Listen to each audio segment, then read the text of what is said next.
철학자 프란시스 베이컨은 이렇게 말을 합니다.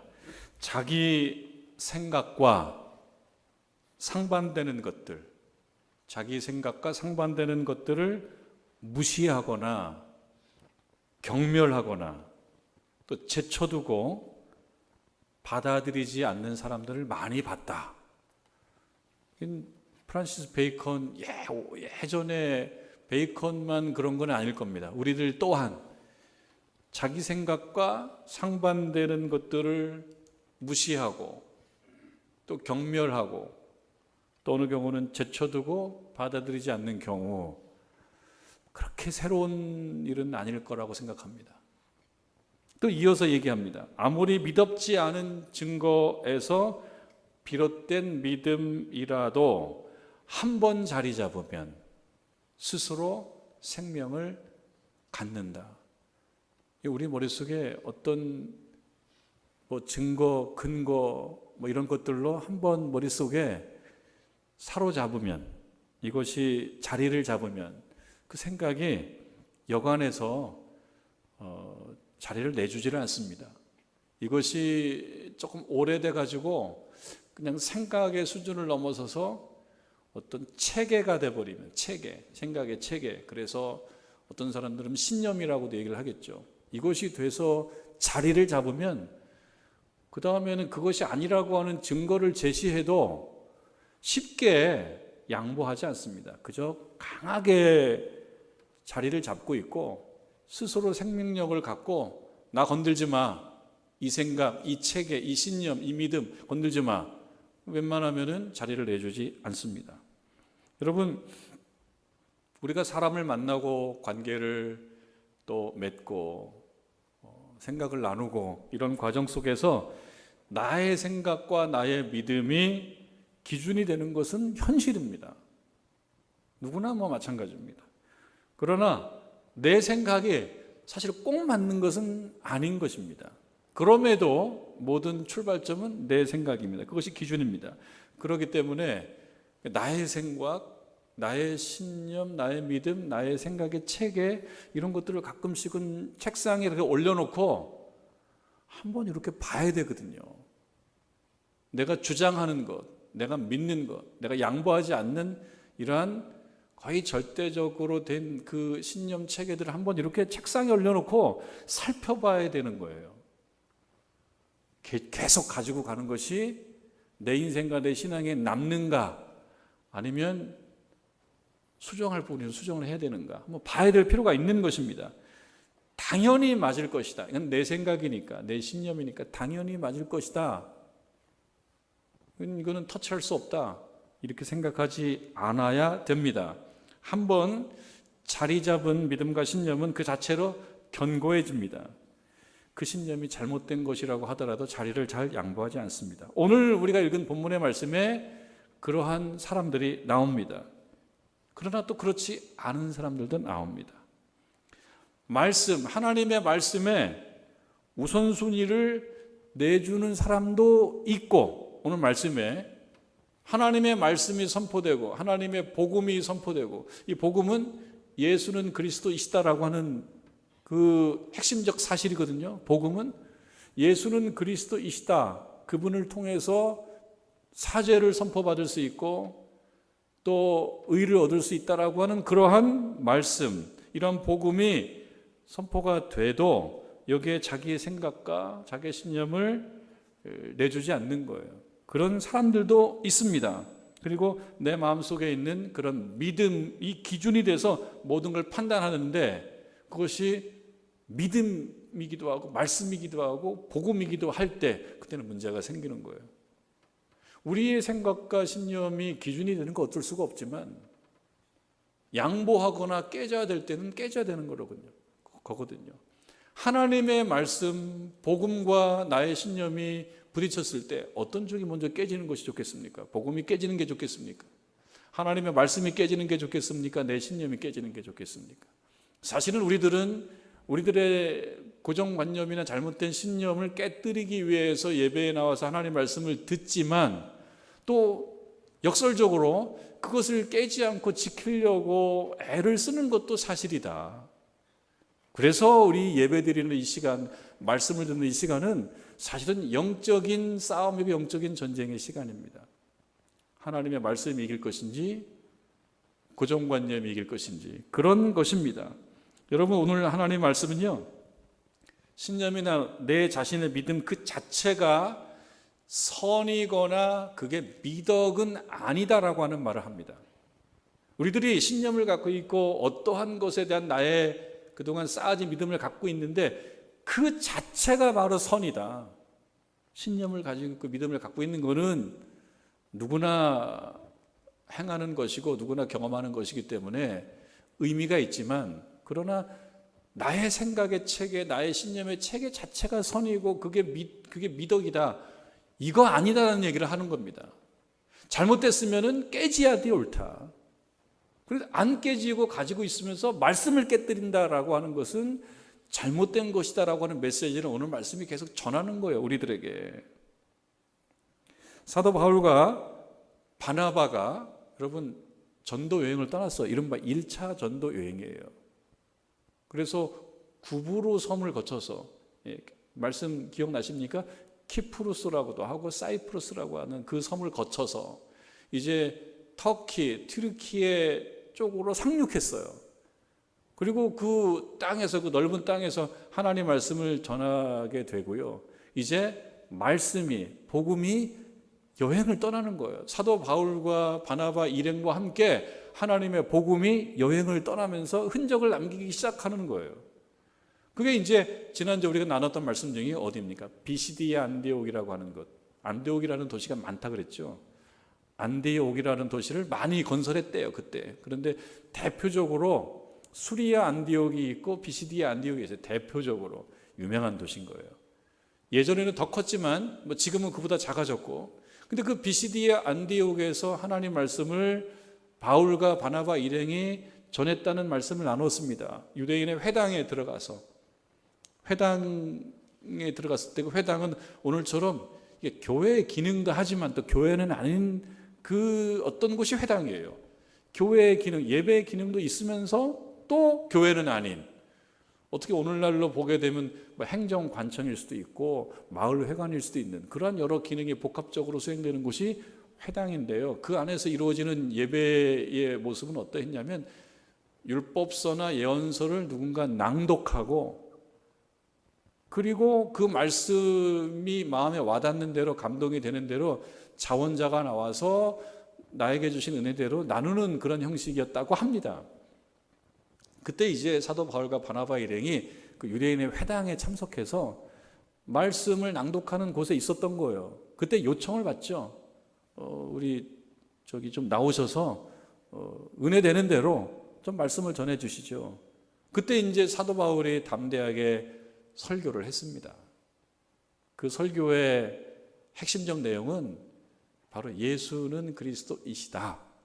근데 사실은 예수는 그리스도이시다라고 하는 이야기는, 이거는 우리들은 당연한 거지만, 오늘날 우리들에겐 당연한 거, 우리 신자들에겐 당연한 것이지만요, 그 강경한 유대인들에게 있어서는 매우 도발적인 메시지예요. 매우 도발적인 메시지. 얼마 전에 십자가에 달려 돌아가셨어요. 십자가에 달려 죽었어요. 죽을 만하다고 생각해서 죽었어요. 근데 그 사람을 그리스도다라고 얘기하는 것은 거기에 연루된 사람들에게 있어서는 도발적인 것일 수밖에 없어요. 그 책임을 물을 때 나에게 책임이 있다고? 그러니까 예수가 그리스도이다라고 하면은 이건 난처하고 곤혹스러운 사람들이 있는 거예요. 예수는 그리스도이시면 안 되는 거예요. 왜냐? 그 사람들이 뜻을 모아서 십자가에 달았는데 예수가 그리스도이시다라고 한다 그러면 그 이전에 본인들의 결정과 행위가 잘못됐다는 것을 자인하는 것이기 때문에 동의할 수가 없어요. 그러니까 그 말씀이 선포될 때 발끈할 수밖에 없습니다. 그러니까 도발적인 거죠. 어떤 사람들은 그런 마음에, 그 말씀이 마음에 와닿아서 듣고 믿었지만 어떤 사람들은 그렇지 않았습니다. 그래서 이 비시디 안디옥에서 그 회당에서 사도 바울의 그 설교는 굉장히 센세이션이라고 하죠. 센세이션한 거예요.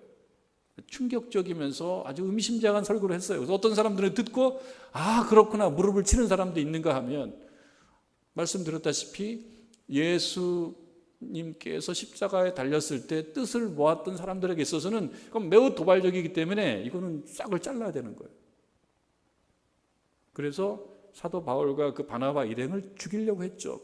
그래서 도망치듯이 그곳을 빠져나와서 다음 선교지로 가게 됩니다. 여러분, 뭔가를 잘 하다가 열매를 거두기도 하지만 또 한편으로서는 큰 저항이나 반발에 부딪혔을 때, 그래서 기가 죽을 경우가 있어요. 그렇게 됐을 때는 사기가 떨어져요. 해오던 일을 그만하고 싶은 거예요. 주의 일도 마찬가지인 거예요. 동기부여가 안 되죠. 아니, 내가 이렇게 열심히 했는데 이 열심히에 반대가 반대가 그 저항이 있고, 너 잘못했다고 얘기하고, 그런 쓸데없는 얘기 하지 말라고 그러고, 그럼 그 얘기를 들을 때 사기가 떨어지고 동기부여가 안 되는 거예요. 누구나 마찬가지인 거예요. 우리들도 교회에서 어떤 사명을 감당할 때, 크든 작든 교회에서 어떤 사명을 감당할 때 나의 사명 감당을 보고 박수를 쳐주고 동의해주고 용기를 주고 격려를 주고 칭찬해주는 사람도 있지만, 어느 경우는 합리적이지 않게, 내가 생각할 때는 정당하지 않게 이렇게 저렇게 얘기하고 잘못했다라고 얘기하고 그런단 말이죠. 그런 경험을 겪을 때, 그런 일을 겪을 때 사기가 떨어져요. 그리고 그런 상황이 되면 어떤 마음이 드냐면요, 그래, 내가 여기까지 이 정도 했으면 됐지, 이 정도 해서 이만큼 열매를 맺으면 됐지 뭐, 이런 소리까지 들어가면서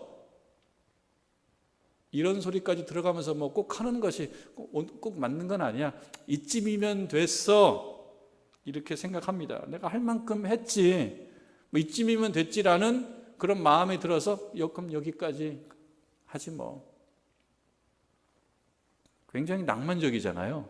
이쯤이면 됐어, 그래 뭐 내가 이 정도 하면은 나도 할 만큼 한 거지라고 얘기하면서 내가 그만둘 만한 정당한 근거를 스스로 이렇게 만들어요. 낭만적이죠, 낭만적이요. 그렇지만 제가 말씀드리는 건 부정적 낭만주의. 오늘날 낭만, 감성, 여러분 또 젊은 사람들은 또 감성이라고도 안 해요. 말 비트는 게 취미이기 때문에 감성. 요즘에 보면 감성이라고 해요, 감성. 그건 사실 낭만도 아니고 감성도 아닌 거예요. 왜? 부정적 낭만이라고 하는 것은요, 이거는 문제가 있는 거 아닙니까? 낭만이라는 게 부정이 어디가 있겠어요, 부정적인 게. 그런데 이 부정적 낭만주의를 얘기하자면 이런 거예요. 이쯤이면 됐지 뭐. 내가 이만큼 하면 됐지, 뭘 더해, 이제 내 몫이 아니야 라고 해서 이쯤에서 나는 뭐 그만이라고 얘기하는 것이 굉장히 낭만적인 것 같은데 부정적인 거예요. 하나님이 원치 않으시는 거예요. 왜 그렇습니까? 열매를 바라보지 않고 반대와 저항만을 바라보는 거예요. 우리가 살아오다 보면은 열매도 있는 겁니다. 여러분들의 크든 작든 여러분들의 사역을 통해서 또 사명을 통해서 어떤 사람들은 굉장히 용기를 얻어왔어요. 어떤 사람들은 힘도 얻어왔어요. 어떤 사람들은 여러분들의 크고 작은 그런 사명들을 통해서, 사명 감당을 통해서 기쁨을 얻어왔는데요, 앞으로도 좀 더 기쁨과 용기와 격려를 얻을 사람들도 있어요. 아직도 끝이 아닌 거예요. 그래서 내가 살아오면서 거뒀던 열매를 바라보고 또 앞으로도 그 열매를 열 수 있을 현재 이유를 생각해 보면, 아직 여기서 동기를 잃어버리고 용기를 잃어버리고 이쯤이면 됐지라고 하는 부정적 낭만주의에 빠지는 것은 맞지 않아요. 그러나 반대를 바라보고 저항을 바라보고 이런 걸 바라보게 되면 그만두고 싶은 거예요. 그런데 사도 바울과 바나바 그 일행은 열매를 바라본 것이죠. 그래서 그래, 이쯤이면 내가 할 만큼 했다, 그만하지 라고 끝낸 게 아니고 비시디 안디옥을 떠나서 오늘 말씀 1절, 이에 이고니온의 두 사도가 함께, 이고니온으로 사실은 도망치듯이 가서 밟은 땅이 이고니온입니다. 이고니온은요, 비시디아 안디옥에서 지도를 보게 되면 서쪽으로 약 한 170km, 80km 떨어져 있는 곳입니다. 제가 사실 터키를 여행해 본 바가 없어서 잘 모르는데 거기가 높은 지대랍니다. 아나톨리아라고 하는 지역의 높은 지대랍니다. 그런데 이 이고니온은 도망치듯이 가서 도달한 밟게 된 땅이어서, 그리고 또 이고니온이라는 기사가 이렇게 길게 안 나와서 좀 작은 도시 아닐까 이렇게 생각이 드는데, 그래서 제가 좀 찾아보니까요, 그렇지 않아요. 이고니온이 큰 도시예요. 오늘날 인구가 약 100만 이상 살고 있는, 170만이라고 들었는데 터키에서 7번째로 큰 도시랍니다. 그리고 오늘날은 이고니온이라는 이름을 쓰지 않고 이 지도를 찾아보면 코냐라고 하는 이름의 도시인데, 이 이고니온이라는 도시 이름은 뭐 그러니까 주후 한 10세기 정도에 아마 그 이름이 코냐라는 이름으로 대체된 것 같습니다. 오늘날에는 이슬람이 대세죠. 이슬람이 대세이고, 이 이고니온이라는 도시, 코냐라는 도시에는 특히 수피즘, 그 신비주의 이슬람 세력이 좀 강한 도시랍니다. 그래서 더 선교하기가 좀 어려운 그런 도시이기도 한데, 이곳 인근 실레라고 하는 지역에 터키에서 가장 오래된다고 얘기할 만한 교회가 있답니다. 그 헬레나 기념교회라고. 근데 지금은 거기서 예배가 드려지지 않아요. 박물관으로 운영이 되고 있어요. 그래도 그곳에 그곳을 가면 예전에 여기가 교회가 있었구나. 근데 그 예전에 있었던 그 헬레나 기념교회, 약 1700년쯤 된 그 교회, 세워졌던 그 교회 이전에 어떤 교회가 있었습니까? 사도 바울과 바나바 일행이 전도해서 생겨난 교회 공동체가 있었던 거예요. 그 뿌리가 있었기 때문에 헬레나 기념교회를 거쳐서 오늘날도 뭐 전체가 다 이슬람인데, 그럼에도 거기에 정말 작은 복음의 씨가 아직도 있어요. 그 사도 바울 기념교회가 있어요. 여기 사도 바울 기념교회. 그래서 제 신학교 동기 목사님이기도 하고, 지금 이스라엘 성지 혹은 성지 전문가, 최고의 성지 전문가가 이강근 박사님인데, 히브리대 정치학 박사님이신 이강근 박사님인데, 그분이 이고니온 그 코냐를 방문한 그 영상을 제가 보니까요, 이분이 그 사도 바울 기념교회를 방문하셨더라고요. 사도 바울 기념교회를 방문했는데, 그 사도 바울 기념교회는 교회인 거예요. 교회. 오늘날 우리 개신교회하고 똑같은 형태는 아니지만 거기서 예배가 드려지는. 근데 그때 방문했을 때 성찬 예배를 드리고 있었던 장면을 제가 보게 됩니다.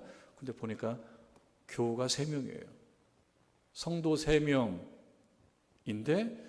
아주 그래도 기품 있게 예배를 드리고 있는 거예요. 그 옛날에 그 복음이 아직까지 이어가고 있는 것이에요. 그리고 그 중에 한 명은 기타로 특별 순서를 또 담당하고 있는 장면을 봤습니다. 교회는 커요. 3명이 남아서 사제와 함께 예배를 드리는 모습을 봤는데, 그 이슬람이 전체를 지배하고 있는 그곳에서도 그래도 그 작은 예배 공동체를 유지하고 있다는 점에서 우리에게 큰 의미하는 바가 좀 크다 생각합니다. 우리는 그에 비하면 굉장히 부유한 거예요. 그리고 우리들도 그렇게 전해받은 복음의 어떤 흐름의 한 부분을 감당하고 있다는 것을 잘 기억하시고, 상황이 어떻든지 간에 나도 기품 있게 하나님 앞에 예배드리는 예배자의 사명을 잘 감당해야 되겠다라는 마음을 갖는 것은 꼭 필요하겠다, 그런 생각을 해보게 됩니다. 여러분, 사도 바울과 바나바 일행이 이고니온에 도착해서 역시 유대인의 회당을 찾습니다. 왜냐하면 그곳에서 하나님 말씀이 이렇게 낭독되는 곳이니까요. 역시 이고니온에서 이 두 사람과 그 일행이 유대인의 회당을 찾아가고요, 그곳에서 또 말씀을 전하게 되었다라고 하는 것이 오늘 1절의 말씀이죠. 이에 이고니온에서 두 사도가 함께 유대인의 회당에 들어가 말하니, 유대인의 회당에 들어가 말을 했다. 그 말씀이 역시 그 비시디아 안디옥에서 선포했던 말씀들이었다라고 우리가 생각해 볼 수가 있을 것입니다. 큰 차이가 없는 말씀이었다면 이때 사도 바울과 바나바가 전했던 그 말, 회당에 들어가서 전했던 말은 13장 38절 39절에 요약된 말씀이었을 것입니다. 사도행전 13장 38절 39절을 제가 세 번역으로 읽어드리면 그 내용이 이렇습니다. 그러므로 형제 여러분, 바로 이 예수로 말미암아 여러분에게 죄의 용서가 선포된다는 것을 여러분 알아야 합니다. 이렇게 설교했던 거예요. 내용이 뭡니까? 예수로 말미암아 여러분에게 죄의 용서가 선포된다. 이게 뭐예요? 예수는 그리스도이시다. 이것이 복음이죠. 이것이 복음인 거예요. 예수는 그리스도이시다. 예수를 통해서 죄의 용서가 선포된다. 이어서 모세의 율법으로는 여러분이 어떠한 일에 있어서도 결코 의롭다고 인정받을 수 없었지만 믿는 사람은 누구나 다 이 예수를 힘입어서 의롭게 됩니다. 믿는 사람은 누구나 이 예수를 힘입어서 의롭게 된다. 이것이 복음인 거예요. 누구나 예수를 힘입어서 의롭게 된다. 근데 우리가 좀 전에 같이 이 말씀을 나눴듯이 그 나사렛 예수께서 십자가에 달려서 죽는 일에 직접적으로 혹은 간접적으로 동의하고 뜻을 모았던 사람들에게 있어서는 이 말씀은 매우 도발적이죠. 또 뭔가를 자극하는 거죠. 그러나 또 한편으로 열린 마음으로 하나님 말씀에 내 신념보다 하나님 말씀에 우선순위를 두고자 하는 사람들은 그 말씀이 그 마음에 찾아오게 됩니다. 그 말씀이 내 마음으로 들어오게 됩니다. 그리고 말씀이 주인이 됩니다. 그런 사람들도 있었고 저런 사람들도 있습니다. 유대인이라고 해서 다 거부한 것도 아니고 유대인이라고 해서 다 찬성한 것도 아니고 또 한편으로 이방인이라고 해서 다 받아들인 것도 아니고 이방인이라고 다 찬성한 것도 아닙니다. 오늘 말씀에 의하면 이 1절 끝에 유대와 헬라의 허다한 무리, 많은 사람들이 이 말씀을 듣고 감동받고 은혜 받고 믿었어요. 이런 사람들이 있다는 거예요. 말씀이 선포될 때. 말씀이 선포될 때 믿고 은혜 받고 따라가는 사람들이 있는 거예요. 그런데 2절 말씀에 보면 그러나 반대죠. 그러나는 앞에 일에 반대되는 일이 이어진다는 거죠. 그러나 순종하지 않는 유대인들의 마음속에는 예수는 그리스도이시다라고 하는 것을 믿지 않는 거예요. 예수는 그리스도가 아닌 거예요. 예수가 그리스도이시면 그들이 뜻을 모아서 직간접적으로 십자가 예수님이 달렸던 그 일에 내가 책임이 있다는 걸 자인하는 거예요. 그러니 동의하지 않습니다. 순종하지 않습니다. 양보하지 않습니다.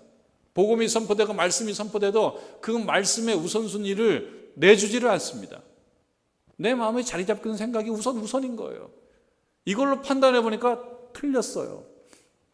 그런데 여러분, 은혜를 나만 안 받는 것으로 끝나지가 않더라고요. 또 은혜를 나만 받는 것으로 끝나지도 않더라고요. 내가 하나님 말씀과 복음으로 충만해지게 되면 나 하나만으로 끝나는 것이 아니더라고요. 또 반대로 내가 복음을 배격하고 말씀을 받아들이지 않고 내가 은혜의 존재가 되지 않으면 나 하나만으로 끝나는 것이 아니고요. 우리들은 선동하게 돼 있어요. 혼자서 외롭지 않아요. 안 믿어도 나 혼자 안 믿는 것은 외로워. 같이 안 믿어야지 편해요. 같이 안 믿어야지 또 마음이 안심이 돼요. 나 혼자 안 믿다가 나 혼자만 큰 코 다치면 어떻게 해요? 그 옆에 분들을 전도해요. 믿음의 전도를 하는 것이 아니고 안 믿는 쪽으로 전도해요. 안 믿는 쪽으로.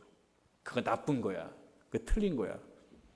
그러면 그 전도에 또 넘어오는 분들이 있습니다. 여러분 2절에 보면 순종하지 아니하는 유대인들이 이방인들의 마음을 선동하여.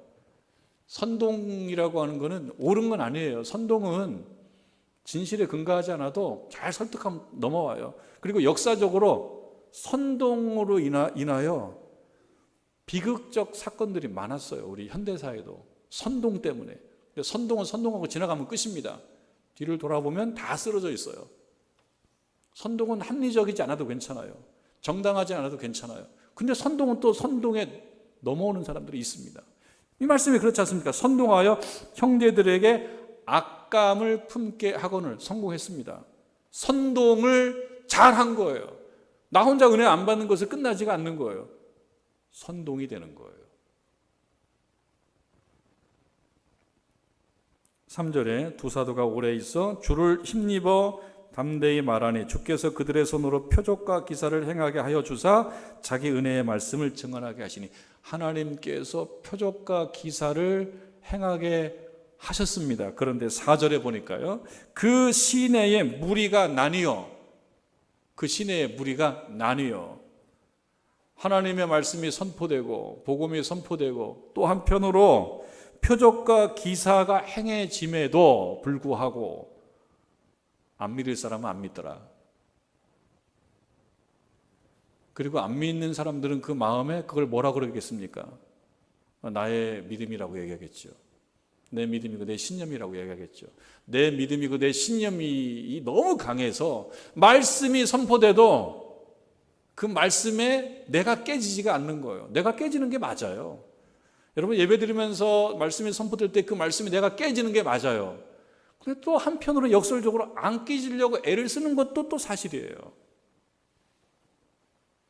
하나님의 말씀은 우리를 깨뜨리려고 오지만 나는 안 깨지려고, 하나님의 말씀과 복음에 자리를 내주지 않으려고 또 한편으로 애를 쓰는 존재가 인간입니다.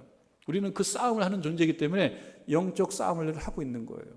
이 시간도 마찬가지입니다. 무리가 나뉘어 유대인을 따르는 자도 있고 두 사도를 따르는 자도 있더라. 이런 사람도 있고 저런 사람도 있는 거예요. 여러분, 말씀을 전하는 자는 말씀을 잘 전하는 데 신경을 물론 씁니다. 사도 바울과 바나바도 말씀을 잘 전하는 쪽으로 신경을 썼을 거예요. 그러나 말씀을 전해주면 끝이에요. 마치 책이나 영화나 연극이나 그런 거와 같아요. 출판하고 서점에 책이 비치가 되면, 뿌려지게 되면 그 다음엔 저자는 더 이상 관여할 수가 없어요. 어떻게 독자를 쫓아다닙니까? 열심히 써가지고 출판하면 끝입니다. 그 다음엔 사서 읽는 사람 마음이에요. 그 책에서 보물을 찾아내든 아니면 두세 페이지 읽고 버리든 그거는 독자의 몫인 거예요. 비판을 하든 감동을 받든 더 이상 저자가 어떻게 할 수가 없어요. 영화도 마찬가지. 영화 제작자가 영화를 만들어서 영화 상영을 하게 되면 그것보다는 영화를 보는 사람들의 마음이에요. 그 영화를 통해서 뭔가를 찾아내든 길어내든 감동을 느끼는 건 보는 사람의 몫입니다. 더 이상 어떻게 찾아다닐 수가 없어요. 연극도 마찬가지. 연극도 공연하면 공연으로 끝입니다. 전달되면 저쪽으로 공이 넘어가는 겁니다. 사도 바울과 바나바가 말씀을 전했을 때 그들은 말씀을 전하는 사명을 감당했지만 이제는 그 말씀이 저쪽으로 넘어가요. 공이 넘어가요. 그런데 그 중에 여기 보니까 유대인들, 그 유대인들 어떤 유대인이냐면 강경한 유대인들입니다. 강경한 유대인들. 어떻게 보면 근본주의자들이라고 얘기하는 강경파들, 유대 강경파들. 예수님이 그리스도이시다라고 하는 것을 받아들이지 않고 살아왔던 사람들. 그럼에도 불구하고 그들은 늘 회당에서 말씀을 읽고 낭독했던 사람들. 아이러니한 거예요. 하나님의 말씀, 예언서의 말씀은 무엇입니까? 나중에 이새의 뿌리에서 한 싹이 나서 이런 말씀을 전해줘요. 그래서 그 이새의 뿌리에서 한 싹이 난 그 한 싹이 예수 그리스도로 그들에게 다가왔는데 말씀을 읽으면서 그걸 받아들이지 않는 이런 아이러니 속에 살았던 거예요. 우리가 말씀을 들으면서도 말씀이 말하는 바와 상관없는 삶을 살 수도 있더라. 그 역설적이고 아이러니한 거죠.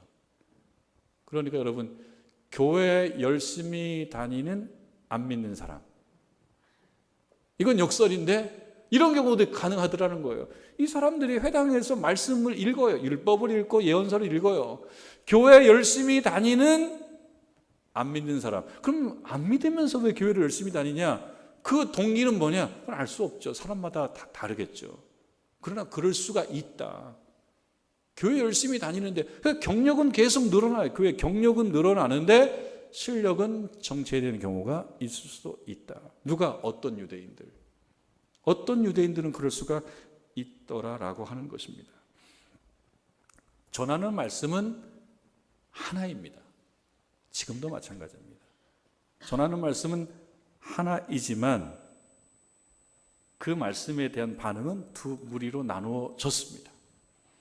어떤 사람은 듣고 좋았습니다. 말씀을 듣고 사도 바울과 바나바의 말씀을 듣고 좋았어요. 마음이 기쁨이 있어요. 희망이 생겨요. 그 말씀 속에서 희망과 기쁨을 길어내요. 그런데 어떤 사람은 그 말씀이 싫어요. 그리고 심지어는 화가 나요. 말씀을 듣고 화가 나요. 그래서 저 말씀을 담을 수가 없으니까 저 말씀은 나쁜 거라고 얘기할 수밖에 없어요. 그리고 메신저를 공격을 합니다. 메신저를. 사도 바울과 바나바를 공격해요. 그래야지 저것이 틀렸다는 것을 분명히 확인할 수 있기 때문에 메신저를 공격한단 말이죠. 싫어하는 말을 안 하고자 하는 것은 우리들이 일반적인 현상인데요. 목사님들도 마찬가지입니다. 우리 교우들이 이 말씀 싫어할 것 같은데 그럴 땐 좀 주저하게 됩니다. 모든 목사님들이 마찬가지일 거예요. 이건 싫어할 것 같은데 살짝 가야지. 직접 알아듣게 되면 또 화나면 어떡해? 또 화나서 또 등 돌리면 어떡해? 그게 이제 염려가 되니까 싫어하는 말을 잘 못 전합니다. 그리고 싫어하는 말인데 꼭 전해야 되는 말은 살짝 짚고 넘어가요. 하나님 나 책임했습니다. 이렇게 얘기하려고. 근데 누구나 마찬가지예요. 목사님들도 마찬가지예요. 싫어하는 것은 잘 안 하죠. 그런데 사도 바울과 바나바는 메신저로서의 자신의 임무를 잘 수행을 합니다. 담대하게 예수는 그리스도이시다라고 하는 것을 전하고 공을 회중에게 넘기는 거예요. 그리고 회중에게 넘길 수밖에 없어요. 말씀을 전하게 되면 회중으로 넘어갈 수밖에 없어요. 근데 나누어져요.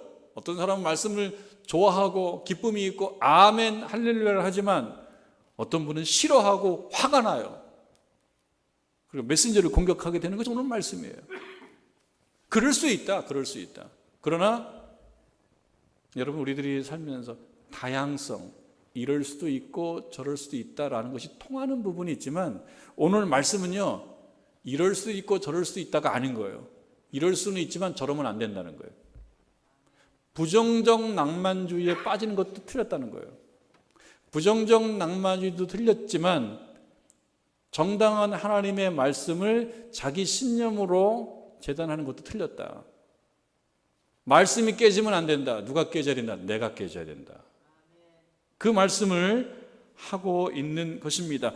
유대인이라는 것이 중요한 것이 아니고 오래전부터 유대인 아브라함의 자손이라는 것이 중요한 것이 아니고 바로 오늘 내가 예수를 믿고 있는가 이것이 중요하다는 거예요. 여러분 예수님께서 그리스도이시다라고 하는 이 공식과도 같은 이 복음의 말씀이 맞다는 것은 이성적으로 인정하지만 뜨거워진 경험이 너무 오래돼서 그것이 맞는 거는 같지만 내 마음을 울리지 못한다라고 한다 그러면 다시 한번 갱신하는 여러분 되시기 바랍니다. 우리에게 시간이 무한하게 주어져 있는 것이 아닙니다. 무한하게 주어져 있지가 않습니다. 이 땅에 살아가는 날 동안에 다시 한번 뜨거워질 수 있는 여러분 되시길 바랍니다. 그것이 우리에게 주어진 사명이고요. 교회에 열심히 나오는 것 참 중요합니다. 안 나오는 것보다 열심히 나오는 게 저는 훨씬 좋아요. 그러나 교회에 열심히 나오는 안 믿는 성도가 되지 않고 교회에 열심히 나오는 좋은 성도, 말씀을 받아들이는 성도, 감동이 있는 성도, 복음의 기초에 서는 성도가 되시기를 주님의 이름으로 축원합니다.